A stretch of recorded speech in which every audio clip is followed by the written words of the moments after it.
আরে কই যাইতেছ দাঁড়াও আরে কই যাচ্ছেন আপনি? কই যাবেন আমি তোমার সাথে সংসার করব না। কারণ কি? কারণ তুমি সুদখোর, তুমি সবাইকে টাকার উপরে সুদে টাকা দাও, তারপরে সুদের উপরে ব্যবসা করো, এগুলা আমি থাকবো না, আমি তোমার সাথে থাকবো না। এতদিন পর আপনি খান নাই সুদের টাকা? আমি এতদিন না জেনে খাইছি, এখন আমি আস্তে আস্তে ওর সম্বন্ধে সবকিছু জানতে পারছি, তাই আমি আর থাকবো না। কি হইছে ভাই? সমস্যা কি হইছে আপনাদের এখানে? এ বড় ভাই কি হইছে? আরে এই যে আমার বন্ধু সুদের ব্যবসা করে, হ্যাঁ, এই আপু এখন সুদের টাকা খায় দেখা তার সংসার করবে না, চলে যাবে।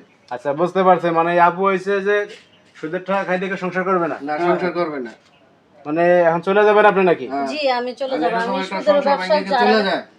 আচ্ছা ভাই আপনি কি করবেন এখন? আপনি আমার কথাটা শুনেন ভাই। এখন গ্রামের একটা লোক বিপদে পড়লো, আমার তাইছে 50,000 টাকা নিতে, আমি কি তারা ফাও ফাও দিমু? তারা দিচ্ছি, সে আমার বিনিময়ে 5,000 টাকা দিচ্ছে, এটা হ্যার উপকার হয়েছে, আমার উপকার হয়েছে। এই যে ব্যাংকে কোটি কোটি টাকা মানুষ করতেছে, লোন নিতেছে, তারা কি লাভ খাইতেছে না? এটা সুদ খাইতেছে না? ওটা তো সুদি। তাহলে আপনি কথা বলতেছেন যে এই যে মনে করেন যে ফাও কেলে কেউ কান্দেন আজকাল না? ভাই এখন আমি বিপদে পড়ছি, আপনি আমার 1 লাখ টাকা দিবেন, ফাও দিবেন না, ফাও তো কেউ দিবেন না। তাহলে এটা কি? এটা কোন হিসাবে সুদটা ধরলো? হ্যাঁ কেউ কারো শর্ত ছাড়া এখন ঘটনা হইছে যে ইসলাম ধর্মেতে আছে যে আপনার সুদ খাওয়া হারাম, তাই না? ভাই আমি সুদ টুদ এখন আপনি তো নামাজ কালাম পড়েন, দেখলে মনে হয় বুঝতেছেন আমার ঘাড়াপ দেখে। নামাজ কালাম পড়েন, আপনি তাহলে এই হারাম জিনিসটা খান কেন? এটা হারাম কেমন হইলো ভাই?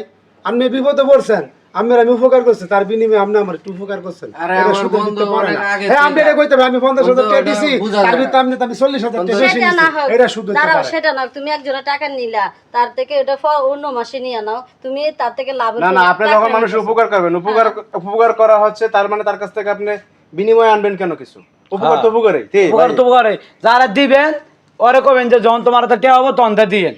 না না, আপনি প্রয়োজনে বলেন যে ভাই আমি টাকা আপনার দিতে পারি, আপনি 1 মাস পর আমার দিতে পারবেন। হ্যাঁ। আপনি কোনো চাপ দিতে পারবেন আপনি না, আসল টাকা কোনো দেবেন, টাকা কোনো লাভ লোভ আমি কিছু নেব না। না, না কোনো ভাই, চাপ দিতে এরকম পারবেন না। কেউ 10 দিলে কয় না, নিতে পারে না, দিতে পারে না। তাহলে দেবেন না, তাহলে দেবেন না প্রয়োজনে, উপকার করবেন কয় না। এত নিয়ে যে দিব, পরে তো দিতে ওরে পারে না। ভাই, ভাই আপনি উপকার করবেন না প্রয়োজনে। আরে ভাই উপকারের নাম করে সুদ খায়, এটা একটা কথা না ভাই, আমি এর সংসার করব না। না না, এখন ঘটনা আছে, আপনি কি করবেন? দাঁড়া, আপনি কি করবেন? আমি ওনার সংসার করব না, যে সুদ নিয়ে ব্যবসা করে, সুদ নিয়ে মানুষের সাথে লেনদেন করে, এগুলো লোকের সাথে আমি থাকবো না কখনো।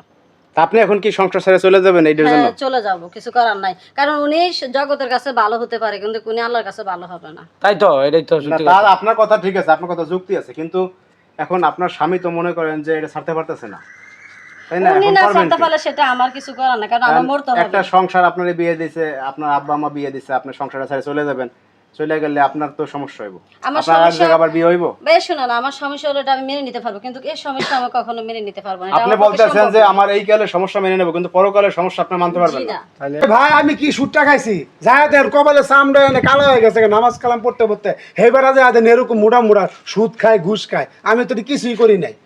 আপনি জিগান আপনি গ্রামের না, লোকদের জিগান। আপনি কি বলতে আছেন যে মানে দেখা যায় যে হুজুর আছে, মোল্লা আছে, তারা মনে করেন 5 ওয়াক্ত নামাজ কালাম পড়ে, টুপি পরে, এরা মনে করেন সুদ খায় গো বউরা যায় না। আরে ভাই আমার গ্রামে একজন আছে, সৌদি থেকে ওয়াজ করে আইছে, হ্যাঁ সুদের ব্যবসা মেলা পুরো এলাকায় সুদ দিয়ে ভরিয়া লাইছে, তার কাছে আমি পুরি মাছ। হ্যাঁ গো বউরা যায় না, কিন্তু আপনার বউ কেন যাবে? এটা কথা। একবার শুনুন ভাই, আমি বলি সবার বউর সাথে তুলনা দিয়ে লাভ নাই, কারণ সবাই সবার মতন, আমি আমার মতন, আমি আল্লাহকে চিনি, আমি মানুষকে চিনি, লাভ নাই।